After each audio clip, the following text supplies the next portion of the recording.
Don't touch that dial. You're tuned in to the Dread Podcast Network. Welcome to Development Hell.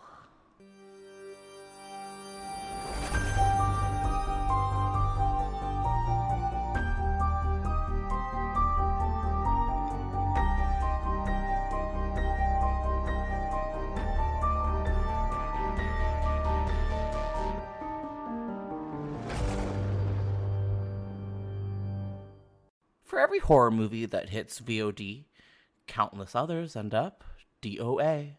Development Hell is the podcast dedicated to unearthing these cursed horror productions. We're going to find out what went wrong, and then decide if these titles still stand a shot at the green light. I am your host, Josh Corngut. I am the managing editor of Dread Central. I am also a filmmaker in Toronto, Canada. This podcast is a proud member of the Dread Podcast Network.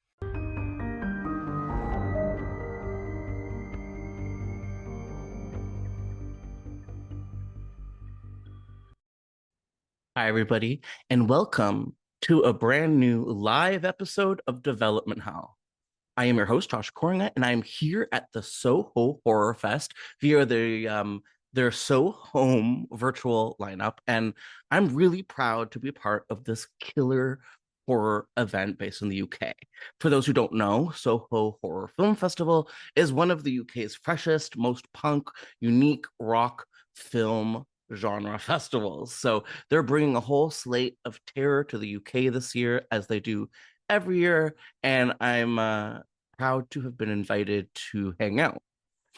So, to celebrate the 25th anniversary of the Blair Witch Project, Soho has asked that I come on board and be a part of a showcase where they are honoring this classic horror film with a bunch of different events, films, and shorts.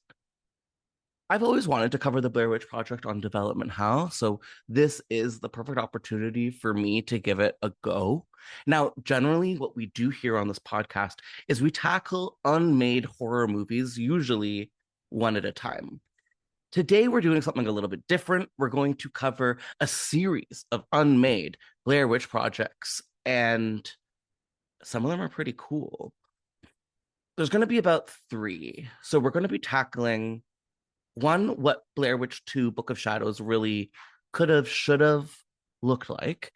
2, we're going to talk about unproduced prequels from the originators of the franchise. And then 3rd, kind of most excitingly to me, is the Lost Blair Witch Project television show, which I actually didn't know about before research for this episode. Yeah, the casual horror fan might not even know this, but the Blair Witch Project is just like a vast ecosystem of films, books, video games, merchandise, anything you can really imagine, not just movies. But yeah, as I mentioned, today's episode is going to focus on the unmade cinematic projects from the Blair Witch Project universe. But there's just so much to unpack, so I think we should get going. All right. Just to cover our bases, the original Blair Witch Project film, obviously, this 1999 classic American independent horror film that just had a huge impact on culture and indie filmmaking. It but it definitely innovated and popularized what we call found footage style and the technique of presenting fictional footage as real documentary material. And it's effective, and it was even more effective in 1999 when the Blair Witch Project came out. This movie about a bunch of young film students who go into the woods to make a documentary, and they never come back. It was, I believe, one of the most profitable films ever made. Now, that doesn't mean it made the most money. Like, it didn't make, Avengers Endgame money, but produced on a budget of, let's say, I think it's anywhere between 200,000 to 750,000, under $1 million. It grossed over $250 million worldwide. Now, I cannot do math, But if you want to do the returns on that percentage wise, I think it's like, if not one of the most, if not the most successful independent horror movies ever made. And I think a lot of that had to do with the viral marketing campaign that was used to promote it. I mean, I don't know if the children out there remember, but we thought that this could have been real back in 1999. We didn't see a lot of viral internet marketing at the time. The internet was so new. And when we were seeing, you know, genuinely listed like posters of these missing or deceased actors and these sci-fi channel you know fake documentaries, like it kind of threw us all for a loop. No one really knew what to think. And of course the success of this film, it turned everything into a franchise. So we didn't only have, let's call it, two sequels, because we had Book of Shadows and then we had a reboot called Blair Witch, over a decade later. But as I said, we had comic books, video games, novels. There was a series of young adult novels called The Blair Witch Files, I think around the early 2000s, that I remember. And, there was three video games that came out, back in the early 2000s. A bigger video game back in 2019. So even though, let's say, this franchise is kind of bare when it comes to actual films, there's a lot of content out there that maybe you haven't even considered. The original film was crafted by Daniel Myrick and Eduardo Sanchez, really important innovators in the world of independent film. I work for Dread Central, and Sanchez has worked with us quite a few times and has worked on, as recently as Satanic Hispanics, which was a really, really amazing horror anthology from Latin filmmakers last year. It or The Blair Witch Project starred Heather Donahue, Michael C. Williams, and Joshua Leonard, who I believe improvised a lot of their dialogue, gave their own names and their likenesses to this film. And it really just added a lot to the authenticity. These performances, these actors, like what they brought to the table, I think was really underappreciated at the time, because it helped us believe that this could be real. Which is why it's unfortunate that, despite this movie's huge success, these actors, you know, have been widely reported to receive very, very little money from Artisan Entertainment, or I believe later Lionsgate, and yeah, close to nothing. And it's been making the news recently because, of course, there is a new film in development that we're going to talk about later. But a lot of these original artists don't feel like they were paid their due. And, that's causing a lot of conversation right now. The filming for the original film took place in Maryland, off the Greenway Trail, somewhere alongside Seneca Creek in Montgomery County. I think it's become a bit of like a mecca for horror fans to actually visit IRL. And yeah, I'm going to say it was well received. I think a lot of people didn't know how to receive this original film. So I think critics were, a little bit unsure of how to approach it, as they are with a lot of innovative horror. But it made a huge impact on the zeitgeist that is still felt, today. I don't know about you, but I love the Blair Witch Project. Maybe when I was like 8 or 9 when it came out, maybe I didn't totally appreciate it because I watched it on like a sunny afternoon with my dad at like 3 p.m. and he was like, "What is this?" But now, and every time I've watched it since I've gotten older, it is scary. It's just one of the scariest films of all time if you can allow your mind to accept what's going on. If you if you believe just a little bit of what you're seeing on screen. I think even Stephen King has said it's like the scariest movie he's ever watched, and that he maybe even couldn't make it through a single sitting. We're gonna have to double check on that, but something along those lines. Yeah, so we had this huge successful film, and you know how that goes in the landscape of horror: sequel. So that's when we got Book of Shadows, Blair Witch 2, which, is another controversial horror movie in its own right, but for a whole different slate of reasons. It arrived in the year 2000 and definitely served as a sequel to the year before hit The Blair Witch Project. And it was really different from the first film. I think that it's gotten a bit of a reappraisal in recent years. Uh, People did not like it at all upon release. Unlike the first film, it didn't use a found footage approach. It actually used more of a traditional narrative Hollywood style of horror filmmaking, including conventional cinematography and editing techniques, which I think was jarring to a lot of people. And maybe thematically really didn't work just a year after the first film made such a splash. But anyway, the events of Blair Witch 2, we're following a group of fans of the first film. So we're getting really meta right off the bat as they head into Maryland's Black Hills, once again, to explore the film's lore.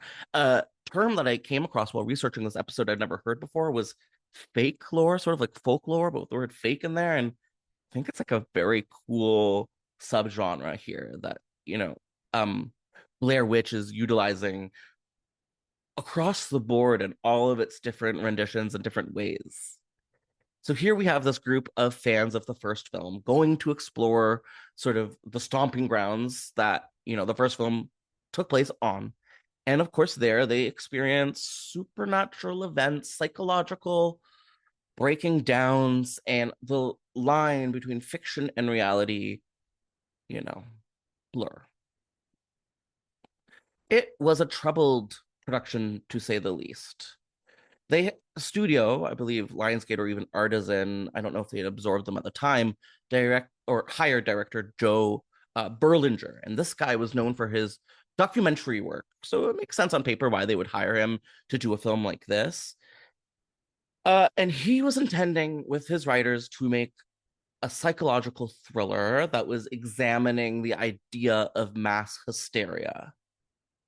But the suits, I think, were traditional suits and they got scared. And then when suits get scared, they make a lot of changes in post production and added additional editing to try to like placate fans and added new sequences to make it scarier and really altered the original vision to a point where it was like, I assume, very muddled compared to what it was supposed to look like. Marketing for the film was more traditional, and although it was also accompanied, I believe, by another mockumentary, Shadow of the Blair Witch, and that took the events of the first film and once again sort of made them real incidents with a layer of metafiction on top of them. Okay, this time around the film did not get any positive feedback from critics, uh although it did make an okay amount of money. I think it made about $50 million at the box office against a $15 million budget. That's not 300 million against $200,000, but that is making your money back considerably. But at the same time, at what cost? Because, critics and fans alike were so disappointed with what they saw. There were some interesting people in it, including a favorite of mine, Kim Director, who you might know from her several Spike Lee film appearances. And it wasn't the last time we were ever going to see Blair Witch on the screen. In 2016, of course, we got Blair Witch, which was, I guess you could call it a direct sequel to the original film, just based on the plot. And like so many reboots and legacy sequels nowadays, it did sort of erase the events of Book of Shadows from canon and, therefore started its own alternative continuity. Blair Witch 2 is a really complicated touchstone for this franchise. Some people have appreciated, what it was up to now a little further down the line, but there's no way to argue that whatever we got with Blair Witch 2 It wasn't exactly what the filmmakers were intending. It was a compromised vision. And so that leads me to talking about our very first unmade Blair Witch project today, which is Blair Witch 2. I'm calling it uncut, the way that it was intended to be seen. Blair Witch was infamously taken out of the director's hands and re-edited by the studio to align with more traditional horror conventions. And that took it away from what I believe was a satirical tone that these filmmakers wanted to take in the first place. Director Joe Berlinger actually has discussed this in interviews, and originally conceived by himself and co-writer Dick Beebe as a psychological thriller. As I said earlier, this meditation on mass hysteria, it was botched in post-production by scared people with money that, obviously didn't care so much about the nuances of, mass hysteria. Um, yeah, in the end, it was all botched up. But what's interesting is fans have found the original script for Blair Witch 2 running around on the internet. And for all intents and purposes, let's just say um, I am pulling from their research today. And I'm going to talk a little bit about this script and how it compares to the actual film that we got. So, Blair Witch 2, the original script by Dick Beebe, opens with this metatextual approach. It uses this black screen to create or to sort of claim the events of the first film are real, but possibly dramatized. So we're starting to massage the boundaries of fiction and reality in a new way now by claiming the events of the first film are, yes, true, but fictionalized, or not fictionalized, but sort of reenacted, sort of like episodes of, crime shows from the 80s. We got Heather's confession scene from the first film, and it's replayed audibly here in the opening pages, and it emphasizes the connection to the original story, grounding this new film, directly into that movie's mythology right away. Then we've got this news broadcast that outlines the phenomenon of the Blair Witch Project, its massive cultural impact, debates over authenticity, effects on pop culture, and therefore, like the sequel did eventually do, blending the mythology of the first film into a self-aware meta commentary on, the popularity that the film had IRL. We have a group of teenagers or young adults like we had in the actual film arriving in Burkittsville, and we have the group's presence gets mixed reactions from the people in the town, and we have an interview with Mary Brown, this elderly woman from the first film, who spoke about her encounter with Blair Witch. Her memories, which are pretty scary on paper, they do add a little bit of depth, but also kind of cast doubt on if this character could be real. And I think this time around, we're really playing with,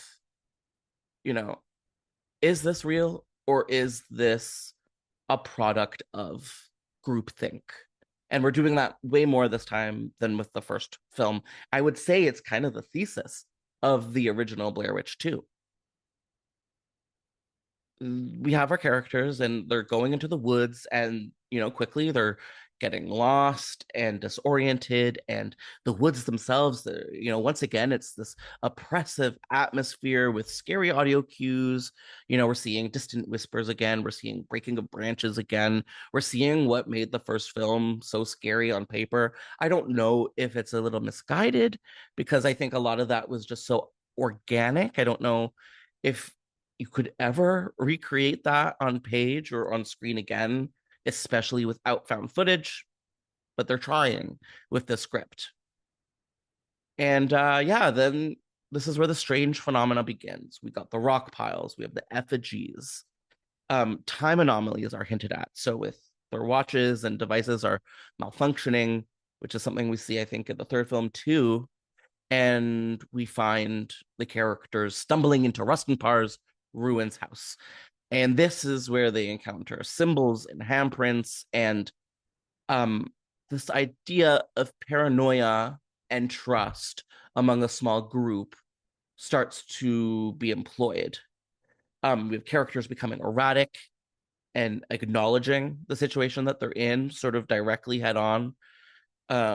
We have a pregnancy subplot, which I think something I forgot to add is the script that fans have found, to my understanding, may be missing a couple of pages.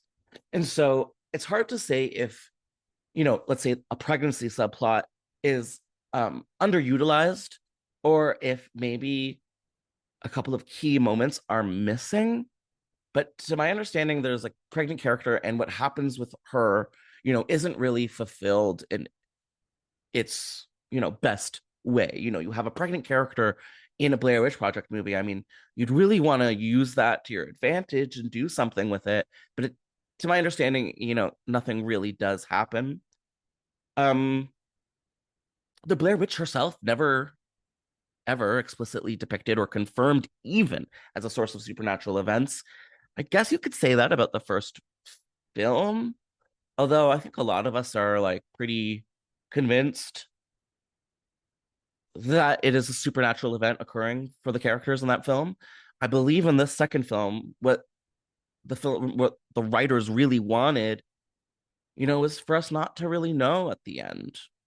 Is this real? Is this groupthink? Is this mass hysteria?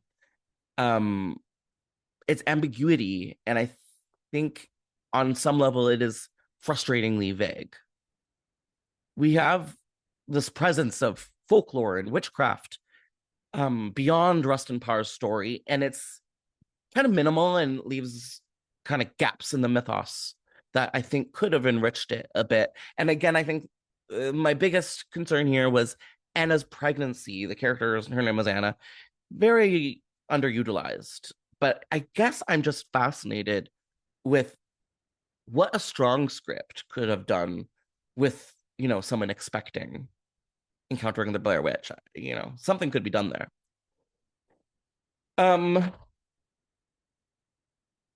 Yeah, near the end of the film, this group makes an attempt to finally leave the woods, alas, finding themselves walking back in circles. And this becomes a direct callback to the first film and leads to a final confrontation, or this like, finale relevation at the Rustin Parr ruins. So this is, I believe this is a part of the draft that remains incomplete to my understanding, because it hints at supernatural forces but never commits to showing them, and the characters' ultimate fates are just implied. You're never seeing it happen.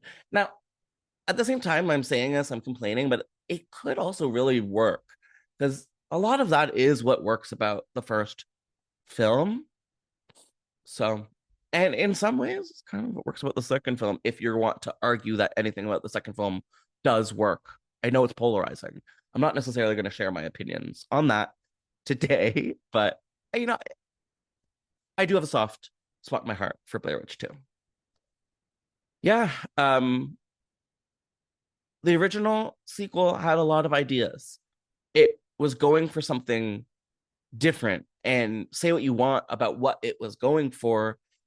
It had a vision, it had an angle, and that, I believe, was ultimately compromised by a studio who is trying to create a successful franchise. And it didn't work out necessarily in their favor, although it did make an okay amount of money at the box office. Okay, now that we've covered what could have been with Blair Witch 2, I want to talk about the fascinating alternate reality of the Blair Witch prequel films, which I don't know if they really went into pre-production at all, but we do have some insight to what they could have been like from the franchise creators themselves. And so I want to talk a little bit about that next. Blair Witch Prequels, part 2 of this episode. Back in September of 2023, on the Cult FM podcast, Eduardo Sanchez, who co-created Blair Witch Project, was talking about the untapped potential and unproduced prequels that him and his co-creator actually envisioned from the get-go. So here's some of the important talking points from this episode. Yeah, so there was a deep mythology that he wanted to tap into. He highlights the expansive mythology that they created for the first film, and it extends beyond what we saw on screen and touches on this theme of ancient supernatural evil. So we're talking about the Blair Witch origins, which predate European settlement in North America, with Native Americans, indigenous folk, experiencing an inexplicable force in the woods long before the settlers arrived. So this would be like really early lore. This would be a period piece, obviously, and would play a crucial role in sort of planning out what other potential prequel films could have looked like, although, of course, never happened. So, some central storylines considered by the creators. One, the story of Ellie Kedward. So, here we have a prequel exploring the life of the accused witch herself in 1785 as she delves into experiences and, her transformation to the Blair Witch. The origin story here is aimed to establish how she became this central figure, this central legend, and ultimately this antagonist for a huge franchise. Another storyline discussed or touched on as a possible route in to a prequel film was the tale of Rustin Parr. So another prequel could have involved Parr, the reclusive hermit who, under the influence of the Blair Witch, abducted and murdered 7 children in the 1940s, and this is touched on in the film. This storyline would provide, a pretty disturbing psychological perspective on his descent into madness. It would be a dark film, and if done right, like really potentially frightening. Um, he discussed the idea of the stick figure symbolism, and the prequel scripts could have also explained, uh, the presence of these eerie stick figures. And then it became such an iconic symbol for this franchise. We could have learned a little bit more about what they meant and why the indigenous crafted these figures to protect themselves from the Blair Witch. I think a lot of them, including what we just discussed, were going to be this period piece approach. They kind of would have to be because even the first film took place in 1999, which is already a period piece in itself. um I believe there was a prequel script written over a decade or two ago at this point, and allegedly it received positive reactions from the studio, yet Lionsgate passed on it due to high production costs. Hmm. Sanchez, wasn't thrilled that these prequels sort of got erased. Um, because there was such potential to unravel the folklore and psychological terror that we only got to touch sort of lightly on in that first 2 films. I believe there was also mention of an idea of a direct sequel that was not made. So this is interesting. It was going to be 6 to 10 years after the events of the first film, so maybe 2010, 2011, and it would have continued the story of Heather, Mike, and Josh while exploring how the mythos of the Blair Witch evolved over time. Pretty vague, but yeah, it kind of reminds me a little bit of actually what we got in 2016 with the Wingard film, but you know clearly it would have been under the direction of the original filmmakers. Yeah. There's been a lot of disappointment, I think, from the creatives of the first film with how Studio Lionsgate approaches and continues to approach this franchise. I mean, despite being the creative masterminds of the original, these guys have not been involved in any of the recent Blair Witch films. And you have to ask, like, why? Do we care about what makes these films special, or do we literally care about making a buck for 1 or 2 weekends at the box office? Um, So, to our understanding, Lionsgate has held meetings and entertained pitches for new versions of the series. And we're going to talk a little bit at the end about what's happening next because there is a concrete roadmap to what the future of the Blair Witch is going to look like. But before we get into the future of the Blair Witch, I think my what I find the most fascinating in this entire episode is going to be part 3, the Blair Witch television series. What? Okay, so let's talk television. This announcement or discussion was published around Halloween of 2017, if you can remember such a time when we were all so innocent. And speaking on an episode of the Diminishing Returns podcast, go and subscribe.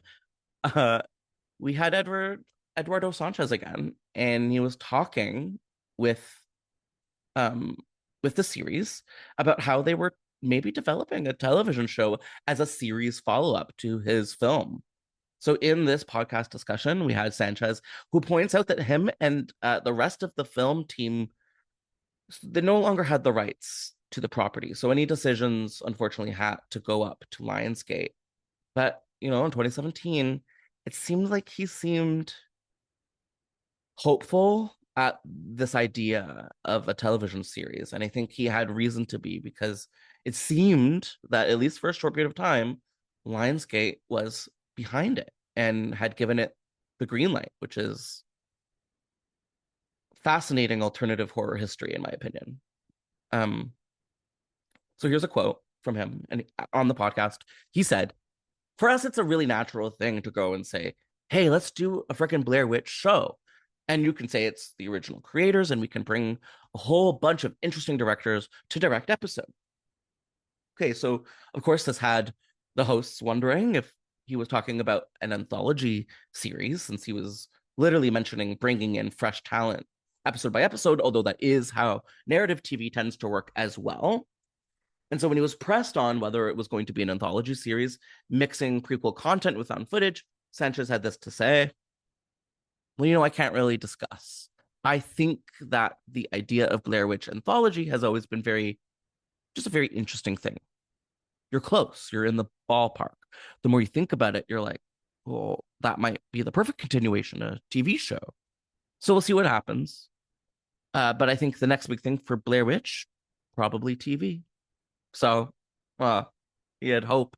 At the time, which is sad in retrospect, I want this visionary to be able to continue his film series, but by 2018, so this is only a few months later, February 2018, we had a official, although minor, announcement by Variety, who, in a larger article about Lionsgate unveiling something that they were calling Studio L, which was at the time announced to be a digital slate of movies and series.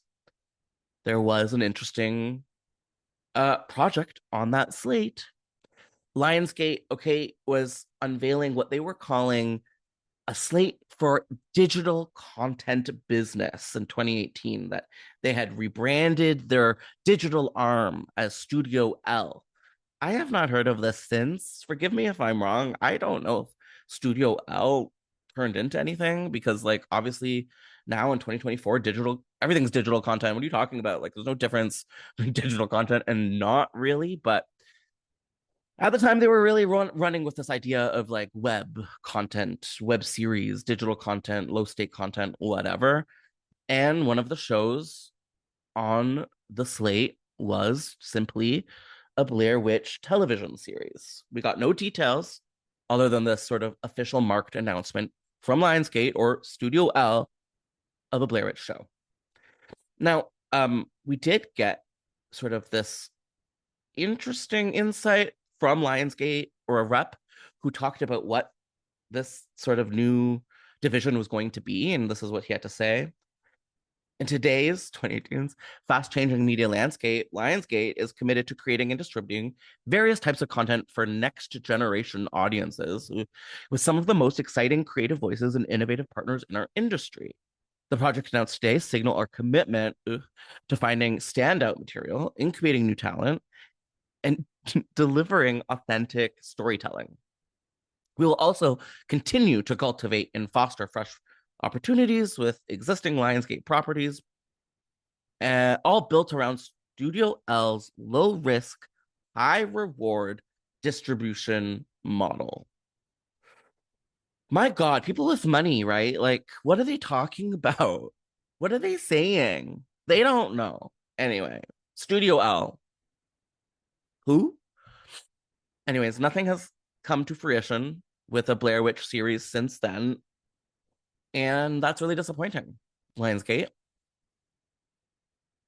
All right, as promised, we're going to end things off by talking about the future of The Witch. As early as April of 2024, Lionsgate and Blumhouse Productions announced that they were partnering to develop a new Blair Witch Project movie. So this marked the beginning of a multi-picture agreement between Blumhouse and Lionsgate aimed at, unquote, reimagining classic horror titles from Lionsgate's library. Doesn't sound like the most inspired approach to IP where Blumhouse just came along and said, okay, let's just look at what you've got, Lionsgate, and reboot, retoot. But it seems to me that that is exactly verbatim the conversation that was had between Jason Blumhouse, founder of CEO of Blumhouse, in collaboration with Roy Lee, who previously produced the 2016 film Blair Witch. Also want to say that that was an alleged fake conversation I made up so I don't get sued. Roy Lee is an interesting name in horror. He is responsible for producing some really interesting stuff.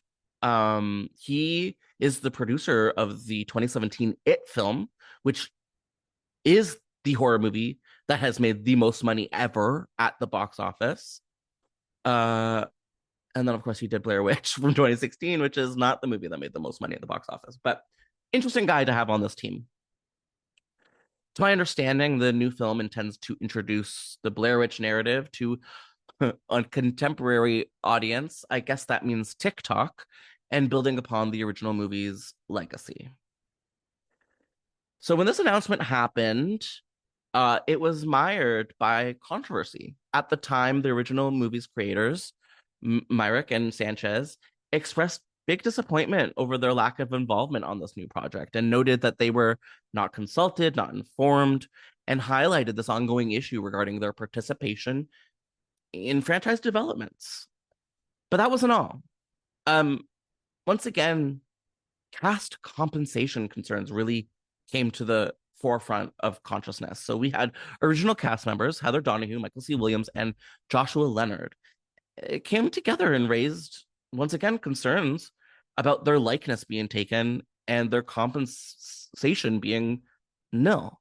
They reported receiving minimal payment during the original film's production and did not benefit from its substantial profits thereafter. And in light of a new reboot, they were seeking retroactive and future residual payments, as well as consultation rights for any use of their likenesses, which you know is going to happen. These poor guys had their faces used over and over again and had not, and basically couldn't do anything about it. Yeah. This collaboration between Lionsgate and Blumhouse, as they said, they want to revive this franchise, and we have a bad feeling that they're just doing it for a couple of bucks, but let's say hypothetically we give them all of the benefit of the doubt in the world, and maybe they do want to try to somehow recreate lightning in a bottle and establish what worked about that first film. Maybe they will bring on some of the old guard to add some of their expertise for this new film. Probably not, though. So, yeah, that was my live episode for Soho Horror, all about unmade Blair Witch Project films. Just to go over it one more time, because I'm like, what did I even talk about? We had the original Blair Witch 2, could have been interesting, kind of was interesting, very strange movie. We had all of these ideas for crazy, very disturbing prequel films that Russ and Parr one especially would have been bonkers. And then my favorite project of all of these was the television show that never happened from Studio L. Studio L, wake up. We want Blair Witch TV. Or I do. Yeah, and say what you will. I mean, we're disappointed with how these original artists have been treated and continue to be treated. But I guess on a level, I am excited that the Blair Witch world isn't over. I might be alone in that. I'm interested to what any of you have to think or have to say about how you feel about a new film happening. You can let me know by connecting with Development Hell Pod on social media and sending me a message or writing a comment. Like, how do you feel about Blair Witch continuing? And yeah, what do you think it's going to look like? I'm just so curious. Anyway, uh, this was really fun. And if you enjoyed this even a little bit, please subscribe to the Development Hell podcast. And yeah, we do stuff like this every week. So this was a blast. I will see you guys later.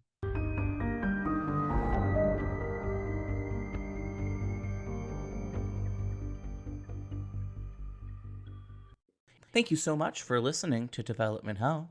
If you enjoy this podcast, then please do us a major favor of leaving us 5 stars and writing a positive review. It really makes all the difference in the world. We'll see you next week with a brand new episode of Development Hell. Thank you for listening to the Dread Podcast Network.